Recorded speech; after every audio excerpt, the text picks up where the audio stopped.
La Corea del Sud è uno dei paesi che è riuscito a contrastare il virus nel modo migliore, ma dopo le riaperture un nuovo focolaio costringe le autorità a richiudere per 2 settimane l'area metropolitana di Seul. La corrispondente Giovanna Botteri.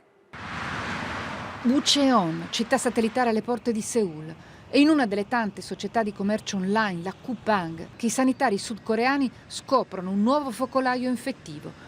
In 3 giorni quasi 220 casi di contagio, le cifre più allarmanti da 2 mesi e 3.600 persone a rischio che i sanitari stanno sottoponendo a tampone. Seul, la capitale, si richiude. Niente musei, parchi, gallerie d'arte, sconsigliati bar e ristoranti, chi può torna in smart working.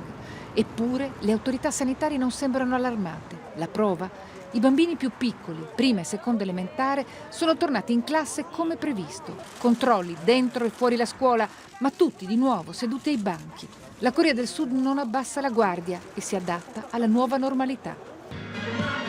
Non rinuncia ai concerti di K-pop. I palchi vengono costruiti nei drive-in. I gruppi si esibiscono di fronte ad un pubblico entusiasta e felice, tutti con la mascherina e la distanza di sicurezza. Ognuno nella sua macchina. C'è una nuova magia, un nuovo piacere nel sentire la musica. E a chi ha voglia di mare ed estate, ma non può viaggiare per la pandemia, ci pensa l'elettronica e il 3D a far vivere l'emozione delle onde, senza muoversi dal centro della città.